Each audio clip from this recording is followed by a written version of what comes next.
WNBA rookie phenom Caitlin Clark has finished her first pro season and has already left an undeniable impact on the league. In just 1 year, Clark has been credited with drawing countless new followers to help the league break attendance and TV ratings records. During the Indiana Fever's exit interviews Friday after the team's season-ending playoff loss to the Connecticut Sun, Clark was asked about a statement released by the WNBA that condemned racist, derogatory or threatening comments directed at players, coaches and other figures in the league. The statement came after Sun forward Alyssa Thomas accused Fever fans of racism. Clark denounced anyone following the WNBA who makes prejudicial comments toward players. "Those aren't fans. Those are trolls," Clark said. "Nobody in our league should be facing any sort of racism, disrespectful or hurtful comments and threats."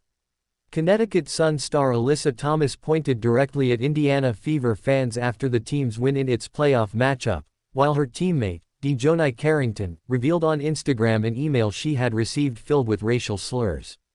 "We've been professional throughout the whole entire thing, but I've never been called the things that I've been calling on social media, and there's no place for it," Thomas said. "Basketball is headed in a great direction, but no, we don't want fans that are going to degrade us and call us racial names." Quote, "Race and racism have become frequent talking points relating to Clark's presence and the attention it has brought to women's basketball over the last few years. Clark has been on the receiving end of racially charged comments from fans and prognosticators since her ascent to stardom." ESPN's Pat McAfee referred to Clark as a white beat during an episode of his nationally televised show June 3 and later apologized. McAfee used the term during a discussion about how much popularity Clark was bringing to the league compared to other players, saying, "I would like the media people that continue to say, 'This rookie class, this rookie class, this rookie class.' Nah, just call it for what it is. There's one white beat for the Indiana team who is a superstar." McAfee later apologized. In May, The View host Sunny Hostin said during an episode of that show that Clark's popularity was due, in part, to white privilege. Meanwhile, several opposing players, including longtime college and pro rival Angel Reese, have claimed to be on the receiving end of racist attacks from Clark's fans. Reese has accused Clark's fans directly of being racist and attacking her online in an episode of her podcast Sept. 5. "I think it's really just the fans, her fans, the Iowa fans, now the Indiana fans, that are really just, they ride for her, and I respect that, respectfully. But sometimes it's very disrespectful. I think there's a lot of racism when it comes to it," Reese said. Reese has claimed she has been the victim of widespread online harassment, and it first ramped up when she and her college team, LSU, defeated Clark and Iowa in the 2023 NCAA Women's Basketball Championship game. When LSU held a big lead in the final minutes of that game, Reese pointed to her ring finger in a now infamous photo that angered some of Clark's fans. On her podcast, Reese said that moment changed my life forever.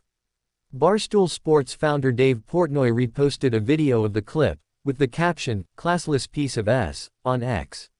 It's a post that had 79.5 million views on X at the time of publication. Portnoy then levied similar attacks at Reese throughout the 2024 tournament.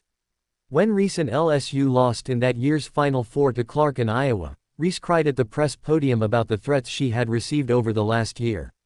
Reese's teammate, Haley Van Lith, blamed racism for the treatment of Reese at that same press conference. "A lot of the people that are making those comments are being racist towards my teammates," Van Lith said. Sun player DeJoni Carrington, who poked Clark in the eye with her fingernail during Connecticut's Game 1 win over the Fever Sunday, previously criticized Clark for not doing more to call out racism among her own fans in an X post in June. "Dog. How one can not be bothered by their name being used to justify racism, bigotry, misogyny, xenophobia, homophobia and the intersectionalities of them all is nuts," Carrington wrote. "We all see the S. We all have a platform. We all have a voice and they all hold weight. Silence is a luxury.